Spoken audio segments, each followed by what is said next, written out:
Bonjour à tous, j'espère que vous allez bien et bienvenue sur ma chaîne. Aujourd'hui, je vais vous parler de comment trouver l'idée pour votre roman. Vous avez sûrement une passion pour l'écriture, ça fait des années que vous souhaitez écrire et aboutir enfin votre premier manuscrit. Vous avez un personnage qui vous tient à cœur, mais vous n'avez pas d'idée de roman, vous n'avez pas d'idée d'histoire. Dans cette vidéo, je vais vous montrer quelques étapes très simples pour étoffer et avoir une idée originale. Pour moi, l'envie et la bonne idée sont indissociables.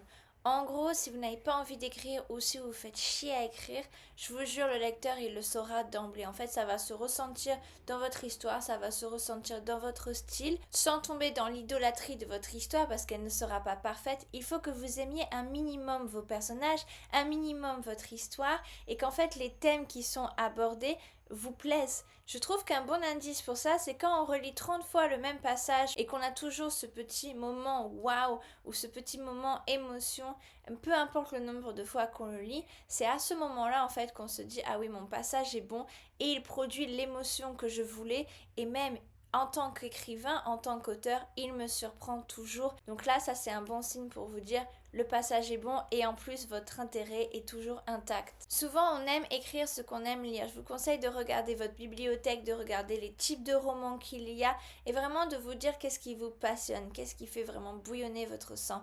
Essayez de faire une liste des livres qui vous ont fait passer les meilleurs moments et vous allez peut-être dégager des grands axes. C'est plutôt des histoires d'amour qui vous font vibrer, c'est plutôt des histoires de vengeance, c'est plutôt des romans historiques. Essayez vraiment comme ça de découper et d'affiner en fait vos intérêts. Une fois que vous avez à peu près le thème sur lequel vous voulez écrire, je vous propose d'étoffer cette base pour trouver votre intrigue. L'intrigue en fait c'est pas votre histoire, c'est le chemin que va prendre votre histoire pour arriver au bout. On va y trouver des moments de tension, des surprises, des retournements de situation, des mystères et des résolutions. Pour étoffer votre intrigue, je vous conseille de prendre un carnet, d'écrire le thème de votre histoire et d'écrire en fait votre héros et si, trois petits points et en fait vous allez commencer à faire des phrases. Et si mon héros tombait amoureux de la princesse, nanana. Et si mon héros il avait une faiblesse qui l'handicapait vachement. Et si mon héros à la fin il mourait. Et vous faites ça, faites des phrases et en fait vous allez voir, vous allez avoir vos instincts d'écrivain qui vont vibrer plus ou moins à certaines phrases et il va y avoir des phrases en fait qui va vous plaire beaucoup plus d'emblée. Donc je vous conseille en fait de faire un top 3 peut-être ou de prendre une autre couleur, de surligner les propositions qui vous plaisent le plus et de partir dans cette direction. Le seul moyen en écriture en fait de savoir si on est parti dans la bonne direction, c'est d'en prendre une, de voir si on s'est planté. Si on s'est planté, c'est pas grave, on repart en arrière et on recommence. Ce qui peut aider aussi dans votre formulation de l'intrigue, c'est qu'en fait, votre genre va avoir souvent des scènes attendues. Si vous faites une romance, il va y avoir forcément une scène de rencontre, il va y avoir forcément une scène de dispute, une scène de réconciliation.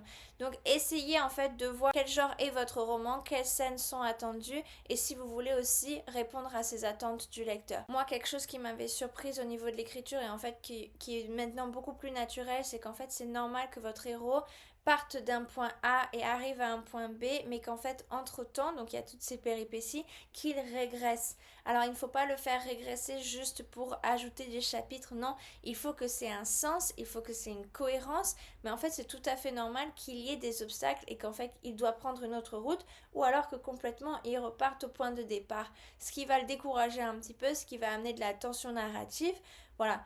Assurez-vous de l'amener au point B si jamais en fait vous voulez l'amener au point B, parce que si ça se trouve vous voulez faire un peu comme Kafka dans le château où il arrive jamais à son point B, où il arrive jamais au château, c'est tout à fait possible, mais essayez de voir en fait quels obstacles peuvent être intéressants dans l'histoire. Essayez de penser que si c'est trop facile, votre héros va arriver d'un point A à un point B en un temps très court et qu'en fait votre roman n'aura pas le temps de s'étoffer et à moins que vous fassiez une nouvelle, ça ne sera pas très intéressant. J'ai dit avant, assurez-vous que vos obstacles soient cohérents, mais aussi assurez-vous que votre héros ne soit pas invincible. Montrez ses faiblesses. En fait, si votre héros il passe tous les obstacles, même les plus durs, alors que c'est pas logique, votre lecteur va se dire ah oui, là il n'y aura aucune blessure, il ne mourra pas, il n'y aura pas d'investissement émotionnel de la part du lecteur parce qu'en fait il va se dire il est invincible, rien ne peut lui arriver. Une autre chose, c'est que l'inspiration pour votre roman peut arriver à n'importe quel moment, mais vraiment à n'importe quel moment. Un petit conseil par rapport à ça, c'est d'avoir un petit carnet sur vous ou votre téléphone où vous pouvez marquer toutes les idées quand vous voulez. Moi, ce que j'aime bien faire personnellement, c'est les laisser en fait reposer. Quand je commence à avoir une idée, je l'écris pas tout de suite suite.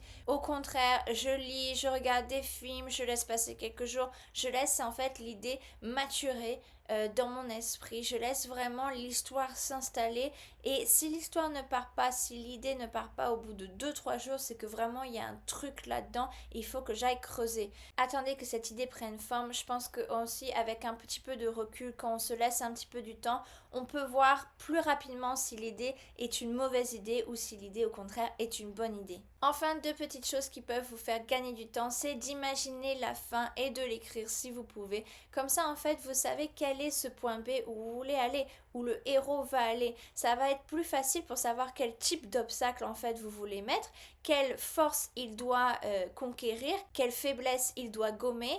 Et en fait, ça va être plus simple d'amener le climax en sachant ce que c'est que en écrivant sans savoir ce que c'est. Vous voulez que votre tension narrative, en fait, elle monte. Si vous ne savez pas ce que c'est, en fait, ça risque de faire comme ça et tout d'un coup être là, mais le lecteur ne va pas être préparé pour ce climax. Alors que si vous connaissez votre fin et que vous la montez en pression petit à petit, votre lecteur va être complètement épanoui émotionnellement au climax. C'est ce qui s'est passé là pour un roman de Zola que je lisais. Il y a une histoire d'amour. Alors elle l'aime, lui il l'aime, mais ça peut pas marcher, ils peuvent pas s'épouser.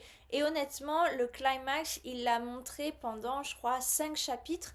Et ça a monté en pression. Alors on se dit, est-ce qu'il va y avoir demande en mariage ou pas demande en mariage? Et à la fin de la fin, il y a demande en mariage, mais c'est vraiment la dernière ligne.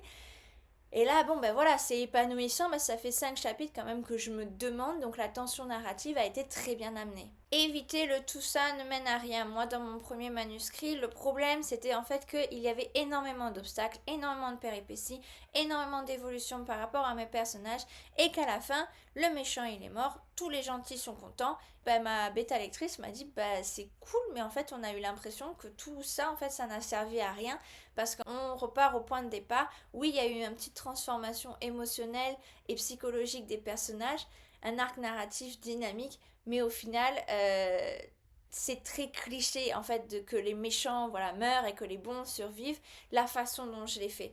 Essayez de voir vraiment les obstacles qui ont un impact psychologique, quelque chose en fait, une marque indélébile qui ne partira jamais de votre héros et comment cette histoire va le transformer à tout jamais. Dernière petite chose, essayez de faire un résumé d'une phrase ou deux par rapport à votre intrigue. En fait, vous allez voir que si vous êtes au clair avec l'idée que vous avez, vous allez être au clair avec votre écriture. Vous savez vraiment où vous voulez aller. Et vous allez voir que si jamais cette phrase, ou ces phrases, ces 2-3 phrases sont captivantes, vous aurez réussi le défi. Si l'intrigue en fait est claire, si déjà le lecteur peut se dire je suis intéressé par ça, ça sera déjà un très bon point. Voilà, j'espère que cette vidéo vous aura plu. Moi, je vous dis à la prochaine et n'hésitez pas à vous abonner. Au revoir.